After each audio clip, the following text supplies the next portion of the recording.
नमस्ते जी भाई। जुजू, मैंने मीडिया में बहुत चीज़ सुना है कि हम लोगों को अलायंस का ऑफर मिल रहा है यहाँ से वहाँ से। मैं आप सबको एक बात आज क्लियरली बोलना चाहता हूँ। अगले 2-3 दिन के अंदर तिपरा मोथा अपना कैंडिडेट का लिस्ट फाइनल करके रिलीज करेगा।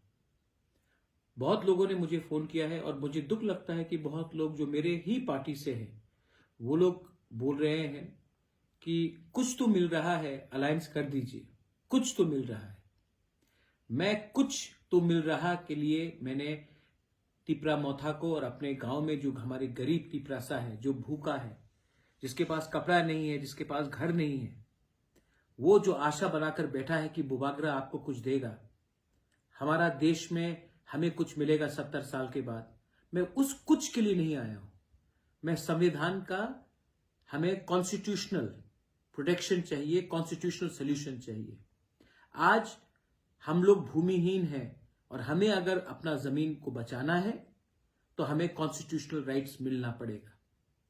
इसके लिए मैं फाइट कर रहा हूं। कुछ मिल गया, कहीं में खैरात में कुछ मिल गया, उसके लिए मैं नहीं आया हूं। हां, दूसरे पार्टीज के पास बहुत अस्त्र है, सामान है, पैसा है। हमारे पास हमारा तिपरासा का विश्वास है और मैं अपने लिए फाइट नहीं कर रहा हूं। बहुत लीडर लोग जिस मैंने देखा है आज 2-3 दिन में कि उनको सिर्फ अपने बारे चिंता है, उनको एमएलए बनने का चिंता है, कॉम्प्रोमाइज करने के लिए रेडी है, लेकिन बुबागरा कॉम्प्रोमाइज करने के लिए रेडी नहीं है। और मैं अपने वॉरियर्स को सबको एक मैसेज भेज रहा हूं और सब जो देख रहे हैं मुझे, मैं उनको एक मैसेज भेज रहा हूं। मैं कॉम्प्रोमाइज करके अपने लोगों का विश्वास नहीं तोड़ूंगा। अगले 2-3 दिन में तिपरा मोथा अपना कैंडिडेट का लिस्ट निकाल के लाएगा और हम लोग इलेक्शन में फाइट करेंगे। अगर किसी को आखिरी मोमेंट में बात करना है तो अपने मुझे राइटिंग में गवर्नमेंट ऑफ इंडिया या पार्टीज दीजिए constitutional solution for our problem, our existence and survival. अगर आपने राइटिंग में नहीं दिया तो हम किसी से बात नहीं कर रहे और करना भी नहीं है। हम अपने बलबूते में फाइट करेंगे और अपने लोगों को धोखा नहीं देंगे। मैं आपको और एक बात बोलना चाहता हूं, प्लीज सुन लीजिए। भगवान ने मुझे सब कुछ दिया, भगवान ने मुझे घर दिया, पैसा भी दिया, लेकिन मैं ये पैसा और ये घर लेकर जब मैं जाऊंगा ऊपर तो मैं पैसा लेकर नहीं जाऊंगा, अपना संपत्ति लेकर ऊपर नहीं जाऊंगा। मैं एक अच्छा नाम लेकर ऊपर जा सकता हूं और अगर मेरा अपना अच्छा नाम रखना है तो मैं कॉम्प्रोमाइज करके अपने देश को नहीं बेच सकता, अपने लोगों को नहीं बेच सकता। ये फाइट जो लोग बोल रहे हैं कि मुझे एमएलए बनना वरना मैं चला जाऊंगा, आप चले जाइए।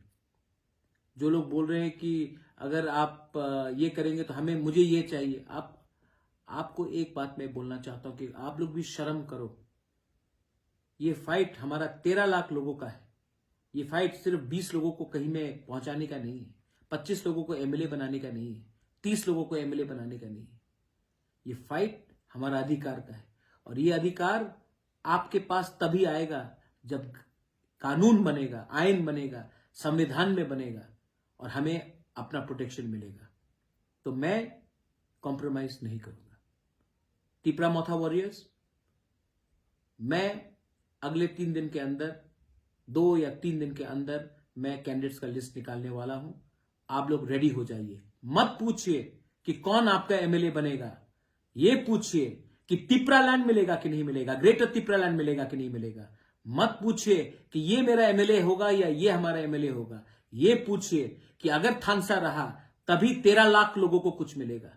ये फाइट 2-3 लोगों का नहीं है, ये फाइट थोड़ा वीआईपी बनाने के लिए नहीं है। ये फाइट हमारा फ्यूचर का है, ये फाइट हमारा नेक्स्ट जनरेशन का है और ये फाइट मैं अकेला लड़ रहा हूं और मैं लड़ूंगा। अगर आपको मेरा संग रहना है तो रहिए, साथ देना है तो दीजिए। और अगर आपको जैसे पहले बड़ा बड़ा बात करके इलेक्शन के पहले कॉम्प्रोमाइज करके, सीट एडजस्टमेंट करके, लेकिन अपने लोगों का राइट्स को ना देकर आपने अगर अलायंस किया तो हमारा तिपरासा हमको कभी माफ नहीं करेगा। बेलाइनो हम बाय, थैंक यू, खुलुंखा, पत्रुतु।